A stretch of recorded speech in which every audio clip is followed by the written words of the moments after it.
ካልአይቲ መልእኽቲ ጳውሎስ ናብ ጢሞቴዎስ ካልአይ ጢሞቴዎስ ዝተጻሕፈሉ ጊዜ ጳውሎስ ካብ እስር ቤት ወፂኡ ረብዓይ ሐዋርያው ጉዕዞ ንድሓር እዩ። እዚ ድማ ንኻልኣይ ጊዜ ተኣሲሩ ኣብ ዝነበረሉ እዩ። እዚ እስር ቤት ኣብ ትሕቲ መሬት ዘሎ ብዙሕ ቆራሪ ቦታ ከም ዝኾነ ከም ገበነኛ ብሰንሰለት ሓፂን እዩ መከራ ጸጊቡ። ኣዕሩኽቱ ኣበይ ቦታ ከም ዝተኣስረ ስጋብ ዘይፈልጡ ከቢድ ሽግር እዩ ገጢምዎም። ኣብዚ ድማ ጳውሎስ ስጋብ ሕይወቱ ቐቢጹ ናይ ምስንባቱ ጊዜ ከም ዝቐረበ የመልክት። ጳውሎስ ኣብ መእተዊኡ ንጢሞቴዎስ ዘሎ ፍቕርን ኣብ ኩሉ ምዕባይ ክኾነሉ ይዛረቦ። ጢሞቴዎስ ሕጂ ንጳውሎስ ጠቓምን ብዙሕ ብሉጽ ነገር ዘለዎ እሙን ኣገልጋሊ ኢየሱስ ክርስቶስ ኮይኑ እዩ። ጢሞቴዎስ ኣብ ልዕሊኡ ዘሎ ጻውዒቱን ኣብ ልዕሊኡ ዘሎ ውህበትን ብትብዓት አጸቢቑ ተረዲእዎ እዩ። ንሓቂ ብምሕላው ንኻልኦት ብምድላው ሰዓብቲ ገይርዎም እዩ። ኣብ ኣገልግሎቱ እዞም ደቀ መዛሙርቲ ድማ ከበድቲ ሽግራት እኳ ንምሕላፍ ድልዋት እዮም። ናብ ኢየሱስ ክርስቶስ ምጥማትን ምርኣይን ከቋርጹ የብሎምን። ጳውሎስ ንጢሞቴዎስ ፈቲንዎ እዩ። ብሉጽ ዝኾነ ምርዳእ ክህልዎ ዘይኣምላኻዊ ዘይሰናይ ዝኾነ ክቃወምን ክነጽጎን ሓቀኛ ዝኾነ ናይ ሓቂ ቃል ኣገልጋሊ ክኸውን ንሕይወትካ ብንጽህና ምሕላው ክኽእል እዩ ኣጥቢቑ ዝሓቶ። ጳውሎስ ሕጅም ንጢሞቴዎስ ዘጠንቅኦ ካብቶም ሰናይ ዘይደልዩ ጓሓሉት ነቲ መጓሳ ኣምላኽ ዘይንሕፉ ሓሰውቲ መምሃራን ኣብቲ መጨረሻ ዘመን ካብ ዝተስኡ ፈተውቲ ርእሶም ዝኾኑ ንሱን ምስኡ ዘለዎ ኣመንቲ ክጥንቀቕሎም እዩ መኺርዎም። ጳውሎስ እንደገና ንጢሞቴዎስ ዝብሎ ነቶም ዘይእሙናት እቲ ምንጮም ዝኾነ ምርዳእ ካበይ ምዃኖም ከስተውዕልን ንርእሱ ኸዳሉ ብሓይልን ጸዓት ቃል ኣምላኽ ብተወሳኺ ጳውሎስ ንጢሞቴዎስ ዘተሓሳስቦ ብዓብይ ጸዓት ደው ክብል ብግዚኡን ብዘይግዚኡን ነቲ ቃል ክሰብኽን ስጋብ መወዳእታ ኣገልግሎት ክምልእን እዩ። ዝተጻሕፈሉ ዕላማ ካልኣይ ጢሞቴዎስ ናይ መወዳእታ መምርሕን ምትብባዕን ንምሃብ ነቲ መርሒ ፓስተር ኣብ ቤተ ክርስቲያን ኤፌሶን ዝኾነ ጢሞቴዎስ እዩ ተጻሒፉ። እቲ ቀንዲ ቃል ኣብ ካልኣይ ጢሞቴዎስ ምዕራፍ 2 ቁጽሪ 15 ዘሎ ኮይኑ ንርእስኻ እቲ ቃል ሓቂ ብቕንዕና ዘማቐል ዝሕፍር ዘይብሉ ፍቱን ዓያይ ጌርካ ንኣምላኽ ከተርእዮ ጸዓር። ካልኣይ ጢሞቴዎስ ተጠንቂቕና እንተዳ ሰሚዕናዮ ኣብ መጨረሻ ካብ ዝበሎ ቃላት ናይቲ ዓብዪ ናይ እግዚኣብሔር ሰብ ናይ መወዳእታ ቃላት ንጢሞቴዎስ ከምኡውን ንኹሎም ንክርስቶስ ብእሙንነት ዝስዕቡ ንርእስኻ ከም ጅግና ቃል ኪዳን እቶ ንሓቂ ንቓል ሓቂ ፍለጦ ሽዑ ብመንፈስ ቅዱስ ሓይሊ ብርትዐየ ክኾነልካ እዩ።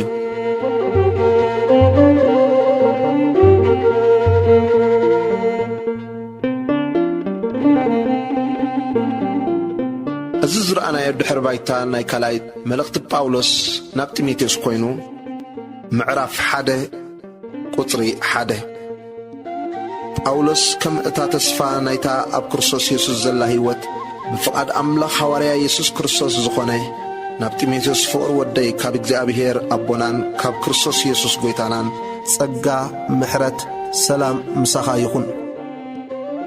ምስጋናን ምትብባዕን ቁጽሪ 3-5 እታ ኣባኻ ዘላ ልግሚ ዘይብላ ቅድም ኣብ ሉኢስ ዓባይካ ኣብ ኣውኒቄ ኣዲኻውን ዝሓደረት እምነት እናዘከርኩ ኣባኻ ድማ ከም ዘላ ተረድያ ኣለኹ።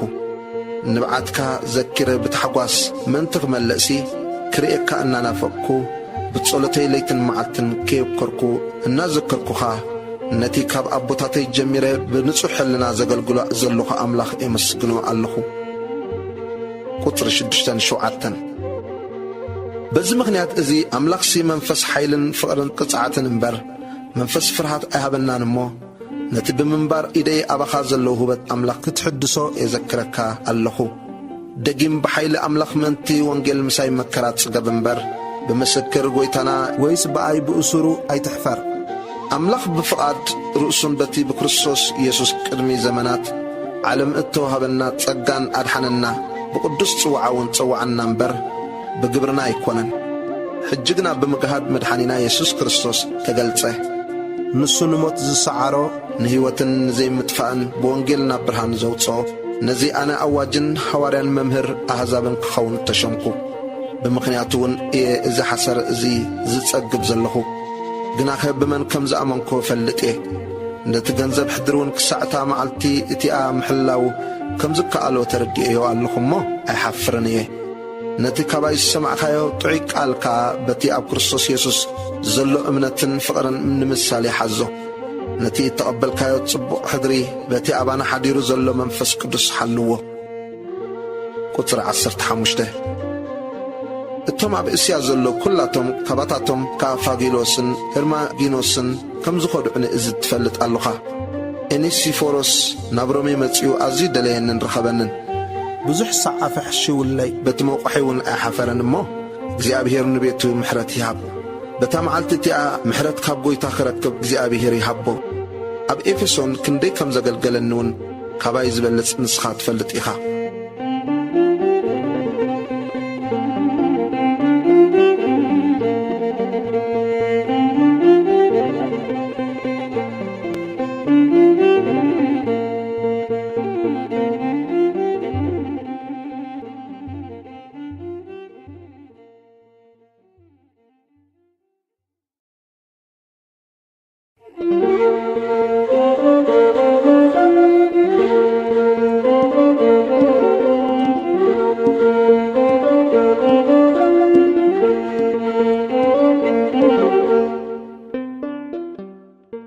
ካልአይቲ መልእኽቲ ጳውሎስ ናብ ጢሞቴዎስ ምዕራፍ 2 እሙን ኣገልጋሊ ክርስቶስ ቁጽሪ 1 ኣታ ወደየ እምባርሲ በቲ ኣብ ክርስቶስ ኢየሱስ ዘሎ ጸጋ ደልድል እዚ ኣብ ቅድሚ ብዙሓት ምስክር ካባይ ዝሰማዕኻዮ ድማ ንኻልኦት ክምህሩ ንዝከኣሎም እሙናት ሰብ ሕድሪ ይሃቦም።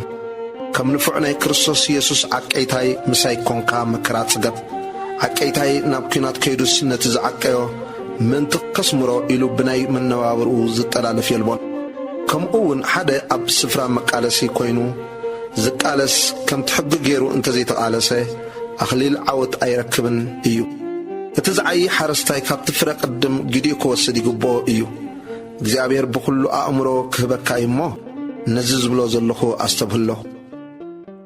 ቁጽሪ 8 ነቲ ከም ወንጌለይ ካብ ዘሪ ዳዊት ዝኾነ ካብ ሙታት እውን ዝተንስአ ኢየሱስ ክርስቶስ ዝዘክሮ ብዛዕባኡ ከም ገባሪ ክፉእ ተቖጺረ ክሳዕ መቑሕ ሓሳር መከራ እጸግብ ኣለኹ።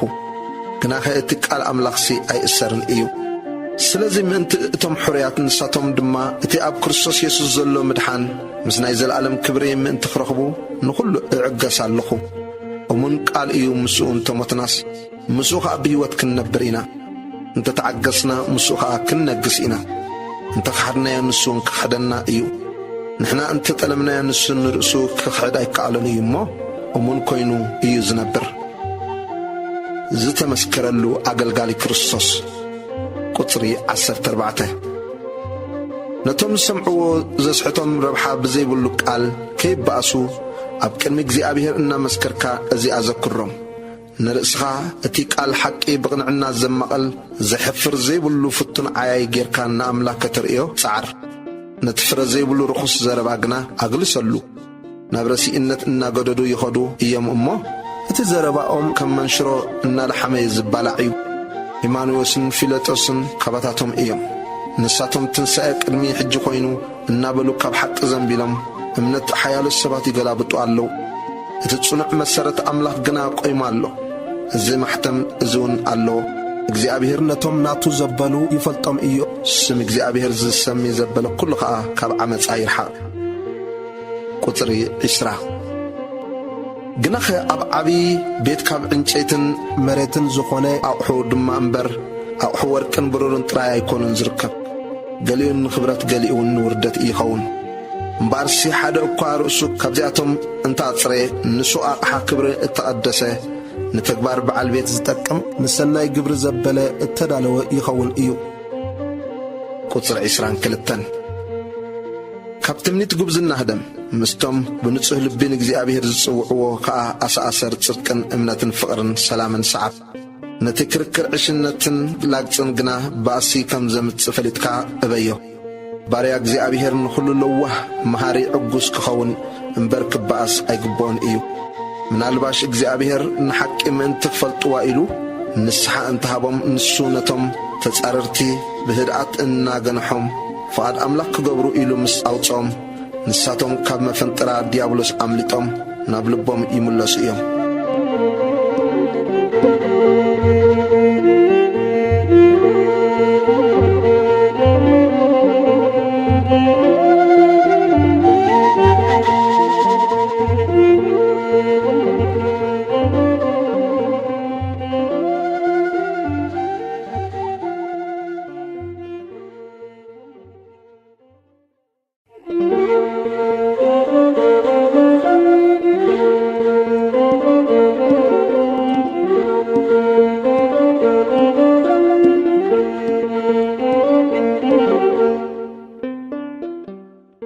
ካልአይቲ መልእኽቲ ጳውሎስ ናብ ጢሞቴዎስ ምዕራፍ 3 መወዳእታ መዓልታት ቁጽሪ 1 ኣብተን ድሕሮት መዓልታት ግና ክፉእ ዘመን ከም ዝመጽእ ዝፍለጥ ሽዑ ሰባት ፈተውቲ ርእሶም ክኾኑ እዮም እሞ ፈተውቲ ገንዘብ ተጃሃርቲ ዕቡያት ተጻርፍትን ወለዶም ዘይእዘዙ ዘይማስው ርኹሳት ፍቕሪ ንስድራ ቤቶም እኳ ዘይብሎም ተቐየምቲ ሓመይቲ ቀለልቲ ጨካናት ሰናይ ዘይፈቱ أحلفهم زهوبو هو خات تفخننتي كامنا أملاخ مفكر سعزيزهم تدلاز فتو اتملك عمل خزلهم نتي حيلو قنا زخدوه ناب أبايت الرغن نابلو حاتي أزمل أنن ببوزح تمني زدفعان كل ساعة زمهارة نفلتت حق إكبت حقنا كتو زي كالن أنستزمارخو كابزياتهم إيامو كابزياتمون رحاب كمتي إيانيسن إيان بريسن نموسي تقاومو أتوم عمرهم زتفه بأمنة زي تفتون سبار دماكمو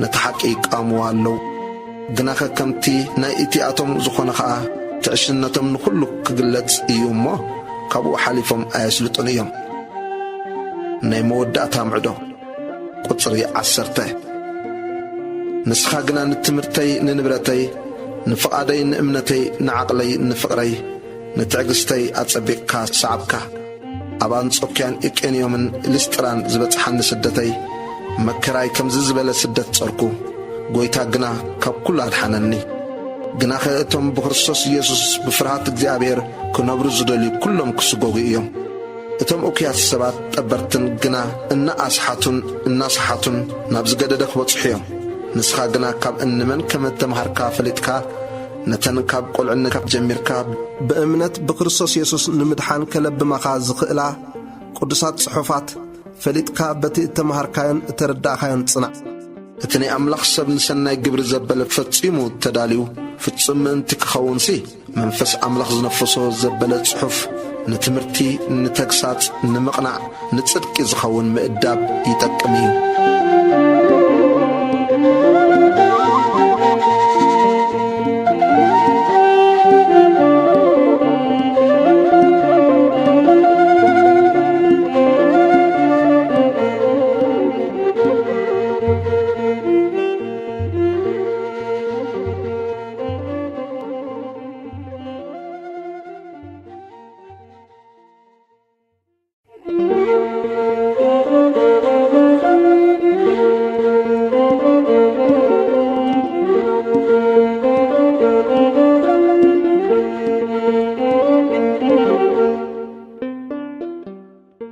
ካልአይቲ መልእኽቲ ጳውሎስ ናብ ጢሞቴዎስ ምዕራፍ 4 ካብ 1-4 أأذانهم أصحيوهم دعا بتمنيت رؤسهم ممهران كأكبو أمبر نتطعي تمرت زي عقوسو الزمن كمتسيو شعو أأذانهم كاب حقك مرسو نبتسو صويات ونكم اللسو إيام أمو بكل عقلن بمهرون اتقال كتسبخ بجزيئون بزي جزيئون كتسمع كتجنح كتقطع كتمعد أبكرم أملاخن أبكرمتي نهيوانن موتاتن كفرد زلو كريستوس يسوسن بتمغلاصن منغستن امحصنك كالهم نسخاغنا بكل تطنقق مكرات صقب غبر وانجيلاو غبر اغلغلتكا ملء انس كاب حج اسوا الله تمعلت مسنباتي ون بصحيامو سناي غدلي تغاديله تغويا ودي نتامنت حله دغيم سيغويتاي نسو تصادق فرادي بتمعلت تي ازهبني اخليل صدقي تنبير لي الله ازغنا نتم مغهادو زفقر كلاتم دما اي امبر ناي تراي ايكونن نيمو وداتا لبوا قطر 9 قلتف كان بايك تمتصفتن ديماس نز عالم زي افتيوا ايمو حدغني نابتسلنقيون كده ክርስኬስ ናብ ገላትያ ቲቶስ ናብ ደልማጥያ ከዱ ሉቃስ ጥራይ ምሳይ ኣሎ ማሪቆስ ንዕዮ ይጠቕመኒ እሞ ተማልኣዮ ምሳኻ ይምጻእ ንተርቂቆስ ግና ናብ ኤፌሶን ሰዲደዮ ኣለኹ ክትመጽእ ከለኻ እቲ ኣብ ጥራስ ምስ ቃርጶስ ዝሓደክዎ ባርኖስን እቲ መጽሓፍትን ምናዳ እቲ ብራናታት ተማልኣለይ እስክንድሮስ እቲ አንጠረኛ ብዙሕ ክፉእ ገይሩኒ እግዚኣብሔር ከምታ ግብሩ ክፈድዮ እዩ ንሱ ነቲ ቃልና ብዙሕ ይጻረሮ እዩ እሞ ንስኻ ድማ ካብኡ ተሓለፍ ኣብቲ ቀዳማይ ምጉተይ ኣይሓዘሎም ኩላቶም ጠሎሙን እምበር ሓደ እኳ ምሳይ ኣይነበረን እቲ ስብከት በኣይ ምእንቲ ክምላእ ኩሎም ኣሕዛቡን ምእንቲ ክሰምዑ ግና ጐይታ ቆመለይ ኣበርትዓኒ ካብ ኣፍ ኣንበሳውን ኣናገፈኒ እግዚኣብሔር ካብ እኩይ ግብሪ ዘበለ ከናግፈኒ ናብታ ሰማያዊት መንግሥቱ ከኣትውን ከድሕነኒ እዩ ንኡ ካብ ዘለዓለም ንዘለዓለም ክብሪ ይኹኖ ኣሜን ናይ መወዳእታ ሰላምታ ቁጥሪ 19 ንጵርስኪላን ንአኪላስን ንቤት ኦኔሲፎሮስን ሰላም በለለይ ኤርስጦስ ኣብ ቆሮንጦስ ተሪፉ ንጥሮፊሞስ ግና ሓሚሙ ኣብ መሊጦስ ሓዲገዮ ኣለኹ ቅድሚ ክረምቲ ንምምጻእ ፍጠን ኣቡሎስን ጴዶንስን ሊኖስን ክላውድያን ኩላቶም ኣሕዋትን ሰላም ይብሉኻ ኣለዉ ቁጥሪ 22 ጐይታና ኢየሱስ ክርስቶስ ምስ መንፈስካ ይኹን ጸጋ ምሳኻትኩም ይኹን ኣሜን